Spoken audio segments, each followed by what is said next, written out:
Salam solusi. Teman-teman semua, kita hari ini akan menemui beberapa kelompok dan dalam kelompok ini nanti akan mendiskusikan sesuai dengan topik-topik yang sudah dibagi. Kita berharap ada masukan, ada kritik, ada pertanyaan dari kita yang sedang mengamati video ini. Mudah-mudahan ini menjadi salah satu bagian dari proses pembelajaran kita supaya kemudian hari kita menjadi lebih baik lagi. Demikian saya kira untuk kita nikmati bersama diskusi ini. Salam solusi. Assalamualaikum warahmatullahi wabarakatuh. Halo guys. Kami dari kelompok 7 akan membahas materi tentang hakikat peserta didik dalam pendidikan Islam dengan dosen pengampu Bapak Usiono MA. Izinkan kami terlebih dahulu memperkenalkan diri kami terlebih dahulu. Nama saya Khairika Mahrani dengan NIM 0303212020 dengan rekan yang sebelah kanan saya. Perkenalkan, nama saya Ismania Hasan Sagala dengan NIM 0303213067 dengan rekan yang sebelah kiri saya. Perkenalkan, nama saya Syukriya Zara Yustin dengan NIM 0303212040. Selamat menyaksikan. Kalian lagi ngapain? Lagi ngobrol aja. Kalian sibuk nggak? Enggak. Aku boleh nanya nggak? Boleh.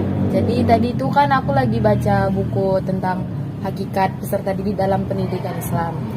Jadi menurut kalian itu apa sih hakikat peserta didik dalam pendidikan Islam?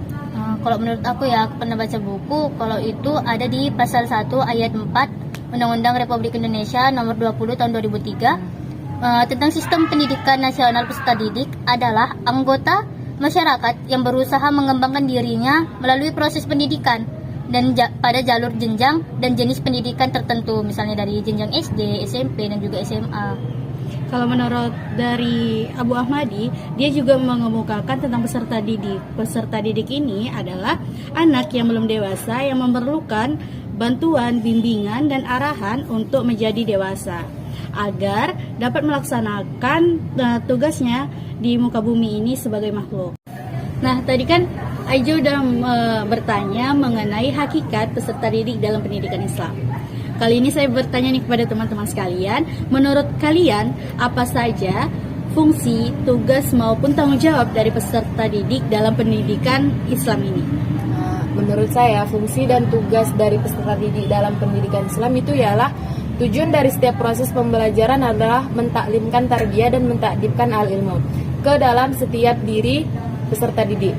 Ilmu tersebut merupakan petunjuk jalan bagi mereka atau peserta didik untuk mengenali dan menumbuhkan kembali syahadat terhadap Allah Subhanahu wa taala sehingga ia mampu mengaktualisasikan dalam kehidupannya sehari-hari. Oh begitu ya. Menurut Isma gimana?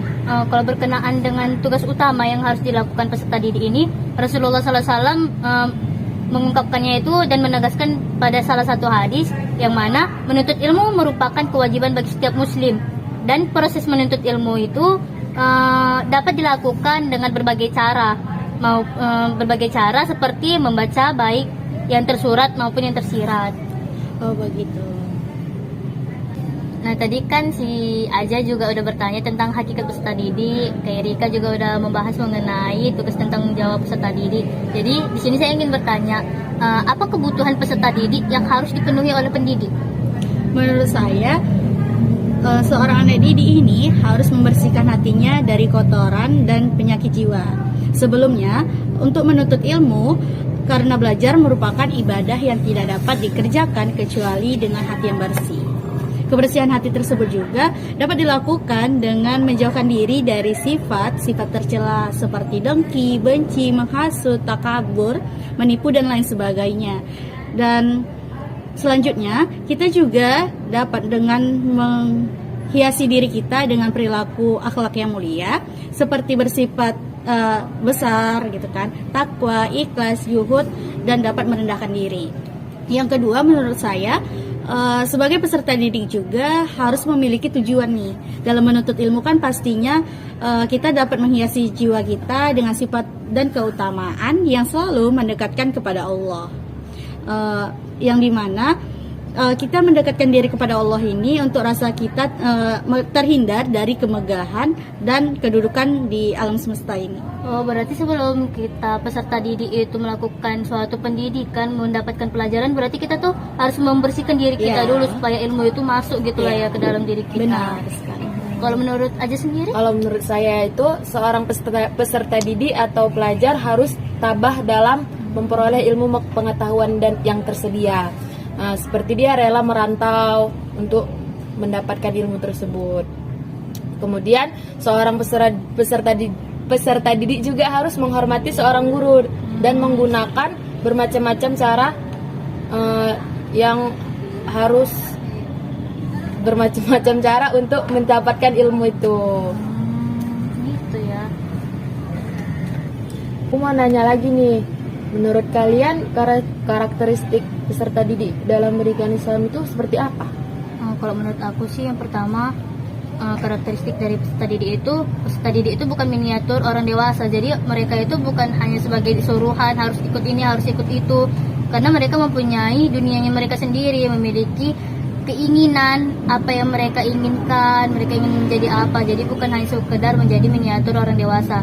Nah, selanjutnya peserta didik itu memiliki periodisasi perkembangan dan pertumbuhannya sendiri. Jadi kita tidak bisa memaksa untuk seusia ini kamu udah bisa seperti ini, karena mereka memiliki periodisasinya sendiri untuk mereka berkembang dan bertumbuh. Kalau itu sih menurut aku. Tadi kan saya udah bertanya nih kepada teman-teman mengenai peran atau fungsi dan tanggung jawab dari peserta didik gitu kan.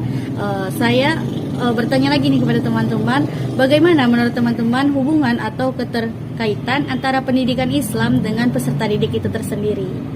Kalau menurut saya, hubungan antara peserta didik dan pendidik itu adalah dua komponen yang tidak dapat dipisahkan, karena keduanya itu saling memiliki peran dalam proses pendidikan. Hakikat pendidik adalah memberikan pembelajaran kepada peserta didik, sehingga peserta didik memahami apa yang disampaikan oleh pendidik secara langsung maupun tidak langsung.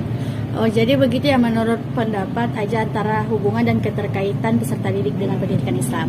Kalau menurut Isma tersendiri gimana? Sebelumnya saya memang sangat setuju dengan pendapat saudari Aja, tapi sini saya ingin menambahkan sedikit bahwa pendidikan agama Islam ini sangat erat sekali kaitannya dengan pendidikan pada umumnya. Pendidikan agama Islam bertujuan untuk meningkatkan ketakwaan siswa terhadap Allah Subhanahu wa taala. Tujuan dari pendidikan Islam yang sejalan dengan nilai Islam yaitu mempertinggi nilai-nilai akhlak sehingga mencapai akhlakul karimah. Bagus sekali ya pendapat dari teman-teman mengenai hubungan dan keterkaitan peserta didik dengan pendidikan Islam. Karena kita membahas mengenai peserta didik, berarti kita tidak jauh dari dengan kata ciri-ciri. Jadi menurut teman-teman, apa sih ciri-ciri dari peserta didik itu sendiri?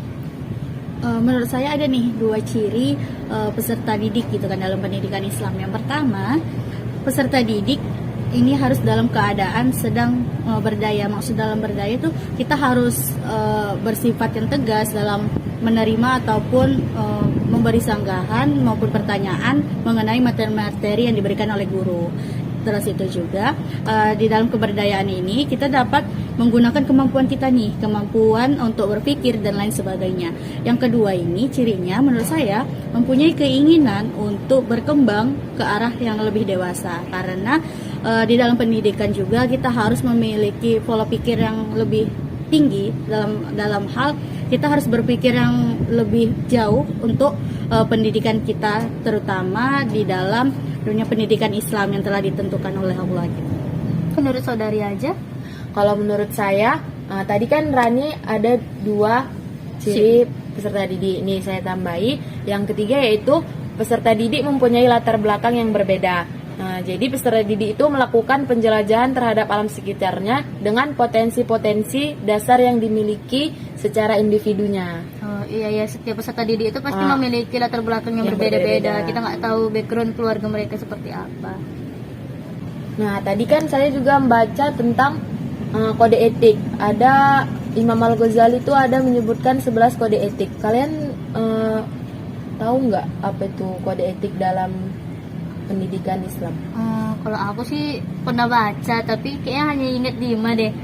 Kalau yang pertama itu Kode etiknya itu belajar dengan nilai ibadah dalam rangka takarrub atau mendekatkan diri kepada Allah Subhanahu wa taala, sehingga dalam kehidupan sehari-hari peserta didik dituntut untuk menyucikan jiwanya dan akhlaknya, untuk mengisi dengan akhlak yang lebih terpuji.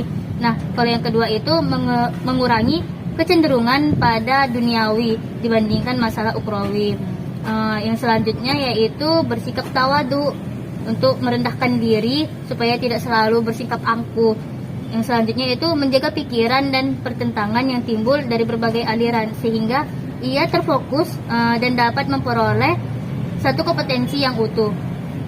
Dan yang terakhir itu mempelajari ilmu yang terpuji untuk ilmu umum maupun ilmu agama. Oh, jadi gitu. Menurut Khairika gimana?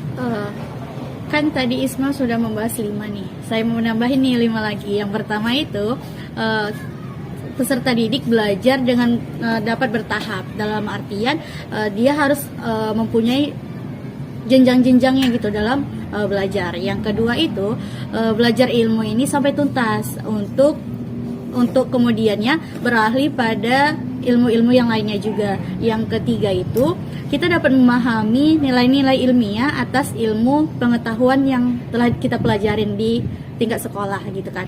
Terus itu yang keempat ini kita juga sebagai peserta didik dapat memprioritaskan ilmu dari yang kita sebelumnya belum tahu menjadi lebih tahu lagi. Dan yang terakhir menurut yang saya ketahui, kita sebagai peserta didik tentunya dapat mengenal nilai-nilai pragmatis yang dimana sesuatu ilmu pengetahuan yaitu ilmu yang dapat membahagiakan serta dapat memberikan ke jenjang yang selanjutnya untuk kita mengetahui ilmu-ilmu pendidikan yang lebih baik lagi. Oh, jadi gitu. Bagus sekali pendapat teman-teman sekalian.